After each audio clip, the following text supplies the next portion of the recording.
ओम श्री सांब शिवाय नमः। अथ सप्तविंशोऽध्यायः 27वां अध्याय। जटाधारी ब्राह्मण द्वारा पार्वती के समक्ष शिवजी के स्वरूप की निंदा करना। पार्वती बोली, हे द्विजेंद्र, हे जटिल, मेरा समस्त वृत्तांत सुने। इस समय मेरी सखी ने जो कुछ भी कहा है वह सब सत्य है, कुछ भी झूठा नहीं है। मैंने मन, वचन एवं कर्म से शंकर जी का ही पति भाव से वरण किया है। यह बात मैं सत्य कहती हूँ, असत्य नहीं। मैं जानती हूँ कि दुर्लभ वस्तु मुझे कैसे प्राप्त हो सकती है, फिर भी मन की उत्सुकतावश मैं इस समय तप कर रही हूँ। ब्रह्मा जी बोले। इस प्रकार उस ब्रह्मचारी से कहकर गिरिजा चुप हो गईं। तब वे ब्राह्मण पार्वती की बात सुनकर कहने लगे। ब्राह्मण बोले, अभी तक मुझे यह बड़ी इच्छा थी कि यह देवी किस वस्तु को प्राप्त करने के लिए अत्यंत कठिन तप कर रही है। हे देवी, तुम्हारे मुख कमल से सारी बातें सुनकर और उसे जानकर अब मैं यहाँ से जाना चाहता हूँ। अब तुम जैसा चाहती हो वैसा ही करो। यदि तुम मुझसे इन बातों को न कहती तो मित्रता व्यर्थ हो जाती। कार्य तो होनहार के अनुसार ही होता है, इसलिए सुखपूर्वक उसे कहना चाहिए।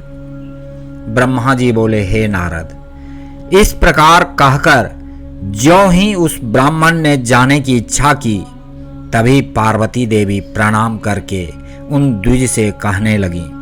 पार्वती बोली, हे विप्रेंद्र, आप क्यों जा रहे हैं? ठहरिए और मेरे हित की बात कहिए। उनके ऐसा कहने पर वे दंडधारी रुककर कहने लगे। ब्राह्मण बोले, हे देवी, यदि तुम सुनने की इच्छा करती हो और भक्ति पूर्वक मुझे रोकती हो तो मैं तुमसे वह सब तत्व कहता हूँ जिससे उनके विषय में तुम्हें भली भांति जानकारी हो जाएगी। मैं गुरु प्रसाद से महादेव को अच्छी तरह से जानता हूँ। जो बात सत्य है उसको कह रहा हूँ, तुम सावधान होकर सुनो। महादेव बैल की सवारी करते हैं, भस्म पोते रहते हैं, जटा धारण किए रहते हैं, व्याघ्र चर्म धारण करते हैं और हाथी का चमड़ा ओढ़ते हैं। वे कपाल धारण करते हैं तथा संपूर्ण शरीर में सांप लपेटे रहते हैं। वे विष पीने वाले, अभक्ष का भक्षण करने वाले, विरूपाक्ष और महाभयंकर हैं। उनके जन्म का किसी को पता नहीं है और वे गृहस्थोचित भोग से सर्वथा रहित हैं। वे दिगंबर, 10 भुजा वाले तथा भूत प्रेतों के साथ निवास करते हैं। हे देवी, तुम किस कारण से उन्हें अपना पति बनाना चाहती हो? तुम्हारा ज्ञान कहाँ खो गया है? इसे विचार कर मुझसे इस समय कहो। मैंने पूर्व समय में भी उनका भयंकर चरित्र सुना है। यदि तुम्हें उसे सुनने की इच्छा हो तो मैं कह रहा हूँ, उसे सुनो। पहले दक्ष कन्या साध्वी सती ने वृषभ ध्वज शिव का वरण किया था। उसके साथ उन्होंने जैसा व्यवहार किया वह बात भी तुमने सुनी होगी। दक्ष ने स्वयं अपनी कन्या को इसीलिए नहीं बुलाया कि वह कपाली की पत्नी है और यज्ञ में शिवजी को भाग भी नहीं दिया। इस अपमान से अत्यंत क्रुद्ध हुई सती ने अपने प्रिय प्राण त्याग दिए और उसने शंकर जी को भी छोड़ दिया। तुम सभी स्त्रियों में रत्न हो और तुम्हारे पिता भी पर्वतों के राजा हैं। फिर उग्र तपस्या के द्वारा तुम इस प्रकार के पति को क्यों प्राप्त करना चाहती हो? तुम सुवर्ण की मुद्रा देकर कांच क्यों ग्रहण करना चाहती हो और सुंदर चंदन को छोड़कर कीचड़ लगाने की इच्छा क्यों कर रही हो? सूर्य का तेज छोड़कर तुम जुगनू का प्रकाश क्यों चाहती हो और रेशमी वस्त्र को त्याग कर चमड़ा क्यों पहनना चाहती हो?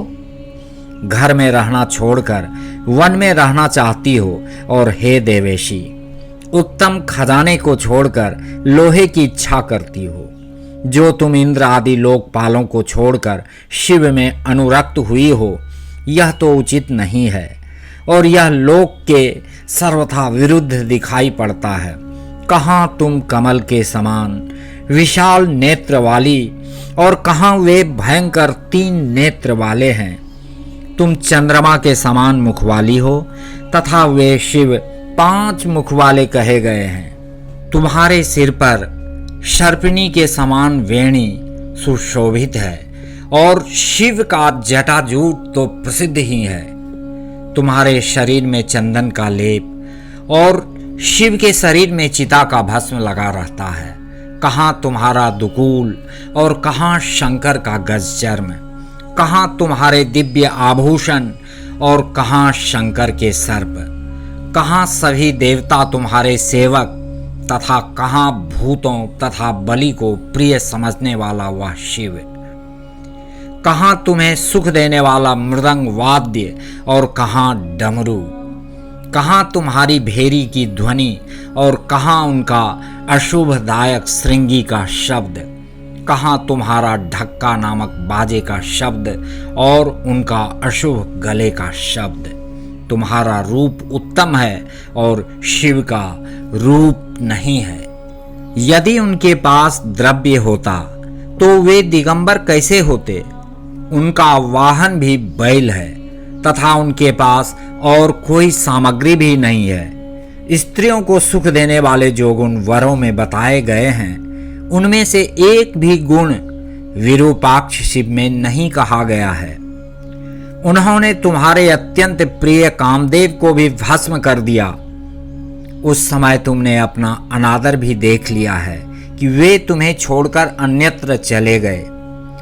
उनकी जाति का पता नहीं है, उसी प्रकार उनके ज्ञान तथा विद्या का भी पता नहीं। पिशाच ही उनके सहायक हैं और उनके गले में विष दिखाई पड़ता है। वे विशेष रूप से विरक्त हैं, इसलिए अकेले रहते हैं। अतः तुम शंकर के साथ अपना मन मत जोड़ो। कहाँ तुम्हारा हार और कहाँ उनकी मुंडमाला, कहाँ तुम्हारा दिव्य अंगराग और कहाँ उनके शरीर में चिता भस्म। हे देवी, तुम्हारा और शंकर का रूप आदि सब कुछ एक दूसरे के विपरीत है। मुझे तो यह अच्छा नहीं लगता। अब तुम जैसा चाहती हो वैसा करो। जो कुछ भी असद वस्तु है वह सब तुम स्वयं चाह रही हो। तुम उससे अपना मन हटा लो, अन्यथा जो चाहती हो उसे करो। ब्रह्मा जी बोले। उस ब्राह्मण के इस प्रकार के वचन को सुनकर पार्वती कुपित मन से उन शिव निंदक ब्राह्मण से कहने लगी,